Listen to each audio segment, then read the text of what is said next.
Now, in case anyone's wondering, and I know you're not,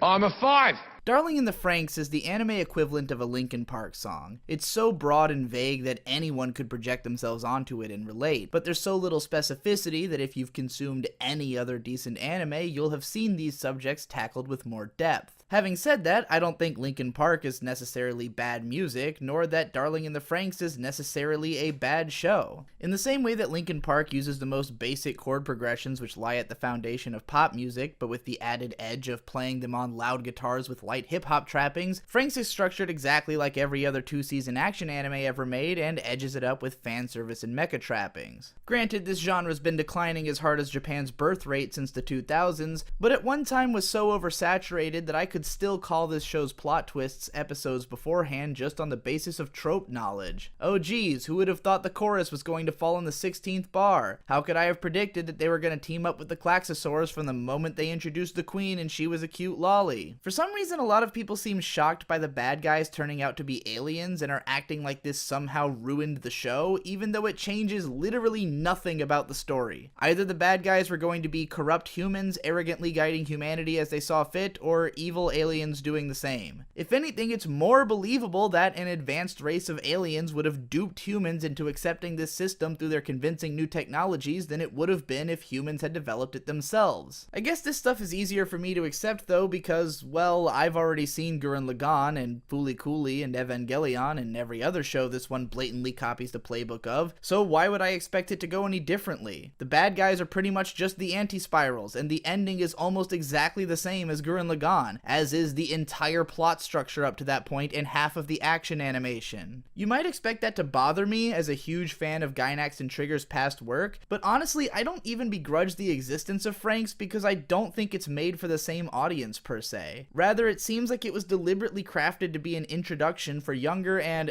less attentive viewers into the themes and styles which these creators made famous. Anyone with a lick of taste would have dropped the show after episode 1, like I did before y'all convinced me it was some huge train wreck that I just had to watch all of and complain about, and now here I am disappointed that it was exactly what I goddamn thought it'd be. It's not a coincidence that Trigger teamed up with A1 Pictures and turned out their blandest, most by-the-numbers product to date, nor is it a coincidence that it was a hit. It's also not a coincidence that this show beats you over the head with its themes so hard you have to be brain dead not to get that piloting the Franxx is just a metaphor for sex, and that the kids fighting for the sake of humanity's future is a metaphor for human propagation. Just in case you don't get it, one of the characters has a fucking baby. Like, you can't mistake this. Now granted, I don't think Gurren Lagann was especially subtle either, but somehow it became known as a turn your brain off show, and Best Guy Ever had to go on a whole goddamn 45-minute analytical tirade just to make people appreciate its themes after scouring YouTube for every review of the show and finding that they all missed the point. So Franxx has seemingly set out to be a show where you actually could just turn off your brain and get the whole point anyways. Hey kids, if you give up, you die. Also, if you stop having kids, you'll stop evolving and finding new solutions as your aging population gets stuck in their ways and forgets how to live. Also, authoritarianism is bad. I'm just gonna call this show what it is, okay? It's an autism trap. And I'm saying that as a guy who's dedicated his entire life to analyzing anime. I know for a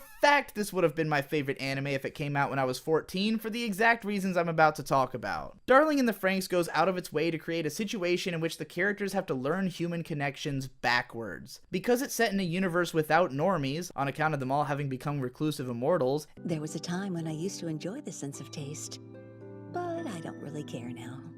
As long as my body gets the nutrition it needs, I'm quite content. And because our main cast is an experimental group allowed to have original ideas with fewer limitations within the rules of the system, they have to discover the most basic understanding of socialization and what it means to form a community, shit that's probably obvious to most people in real life, as young adults. Fuck it, let's resurrect my decade-old blog series, Diary of an Anime Lived. When I was a little kid, my parents took me to the doctor because they thought I might be autistic, on account of the fact I spent all my time lining up toy cars from biggest to smallest and vice versa. The doctor told my parents I was not autistic, but in fact a genius, which is the luckiest thing that ever happened to me, because in truth, there's not much of a difference. If you can apply the obsessive, single-minded concentration that comes with autism to something which you can turn a profit from or inspire people with, then they'll call you a genius. If you end up applying it to Thomas the Tank Engine though, you might have a harder time convincing anyone. one. Otaku and autism go hand in hand because obsession is what it means to be an otaku. I don't think our community needs to run away from this. There's nothing wrong with being autistic in a world where coders are the most sought after professionals. Growing up not only thinking I was a genius, but having that idea constantly reinforced by the adults surrounding me, I had incredibly high expectations for myself to prove that genius by succeeding in school and inspiring my younger brothers. However, when I was moved to a more advanced school in the 3rd grade and found myself unable to perform at the level I could before because school was no longer just something easy enough for me to breeze through without effort, it was a massive blow to my self-confidence, and things only got worse as I entered my teens, when not only were my grades still on the decline, but I couldn't make any friends, had let my brothers down plenty of times, and at a time when I felt like the only thing which could make me whole was to give myself over entirely to someone, anyone who could love me, I struggled to find someone I was compatible with, burning through brief flings on the internet while failing entirely to make connections offline. I thought for sure I was a forever alone virgin, so I turned to anime, a world in which the ideal girl for me always seemed to be falling from the sky. Iria no Sora UFO no Natsu and Eureka 7 offered glimpses of the love I was looking for in the same way that Franxx shows me something akin to the one I live with now, though only Evangelion told the story of how things actually went for me at the time and was the show I was obsessed with at Shinji's age. What kind of girl does a guy who thinks he's worthless and apologizes for even being around need? Someone who recognizes what's good about him as a matter of course and is very clear about what she wants from him. I've only dated 2 women in my life and both had to come on incredibly strong to get my attention. When they first revealed that 02 had burned through countless partners, I predicted we'd learn about some intense abuse she endured as a child, and that her inability to connect was from a powerful sense of otherness. That's because she's my type, and the kinds of things which she and Hiro experience over the course of the series were all familiar to me. Her attempts to scare him off because she thinks he'll make his life worse, his insistence that being able to protect her is the only thing which gives his life meaning in the first place, both of their reckless abandon in service of the other. This is my fiance and I to a T. There wasn't a single line of dialogue out of either character's mouth which I couldn't relate to in the entire show.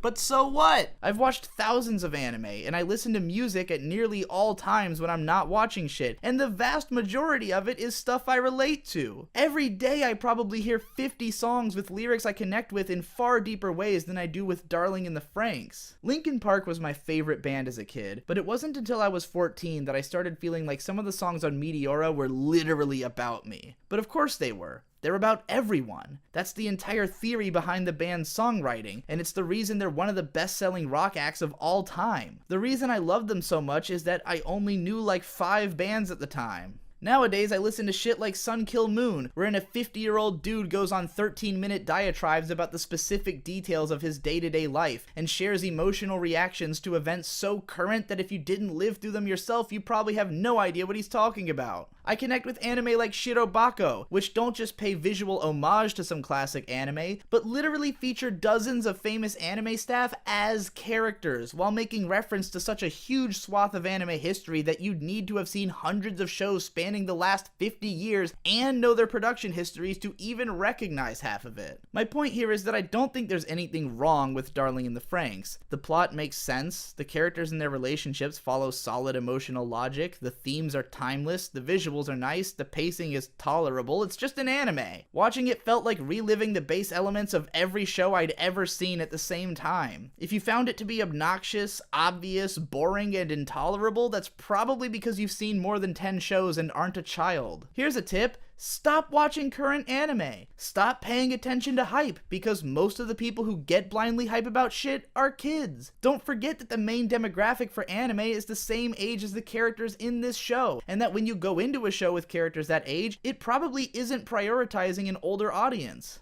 Now, I'm not saying that all teenagers are dumb and would blindly enjoy this show. I'm just saying that they are the only people who would. When you notice that all of the characters in a show have the most basic template personalities and no other defining characteristics, it's probably intended for an audience who hasn't really found themselves yet and may have a more difficult time connecting to more well-defined characters. If it seems like the themes are insanely heavy-handed, it's probably because you're mature enough to understand these concepts already and would be better served by something more thoughtful and nuanced, with plenty of smaller details to drink in. This also isn't an attempt to defend Darling in the Franxx as respectable. You can make a kids show with all of these features while including elements that appeal to an older audience. Hell, just look at any other Gainax or Trigger show. Most of these are deliberately made to appeal to a broad range of audiences. Evangelion has a rich cast of older characters who are a hell of a lot more interesting than the younger cast once you start paying attention to them. Gurren Lagann's final episode alone is a heart-wrenching lesson in achieving emotional maturity, which it's not surprising that a lot of younger audiences find hard to stomach. Kill La Kill is a parable about the last 100 years of Japanese politics, which you need to know a significant amount of history and political theory to fully appreciate. Even without going that deep, these shows are also just a lot more engaging on the moment-to-moment level. Here's what any random scene from the early part of a Franxx episode looks like.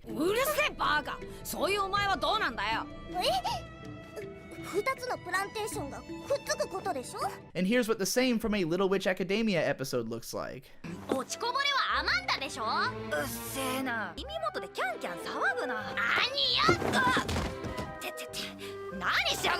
But the fact of the matter is, this style doesn't resonate with everyone. I've seen tons of reviews online, which I can't relate to at all, saying things like how they can't take Gainax shows seriously because of all the wacky scenes, and then go on to praise some lifeless husk like fucking Overlord. I may not understand these people, but when I look at a show like Franxx, what I'm most confused about is why they even bothered putting triggerisms in there in the first place. My operating theory is that it's an attempt at conversion theory, but from the fan reactions, it seems like the ending just got a little bit too Gainax for some people. Look, I worship Studios Gainax and Trigger. I've been obsessed with their work for 15 years now, and Hideaki Anno and Hiroyuki Imaishi are literally my two favorite creators of all time. I know for a fact that if Imaishi had made this show, it would have been a 15-minute short called Fuckers in the Franxx, in which the robots were powered by actual jizz, Kokoro would have had 600 babies by the end, and the stupid final robot would have crushed the enemy spaceship with her cunt, and I'd have given it a 10 out of 10. Instead, this show was like a decent 6, dragged down to a light 5 by being way the hell goddamn longer than it needed to be. Not a single one of these plot twists was nearly as offensive as having to sit through the circular teen drama horse shit of episodes 7 through 12. Jesus Christ. Anyways, next time y'all make me watch 24 episodes of something just to shit on it, give me something where there's actually enough that happens for me to be able to comment on it. Until then, check out all my other shit in this playlist and support me on Patreon to help me make more. Thanks again for watching, and I'll see you in the next one.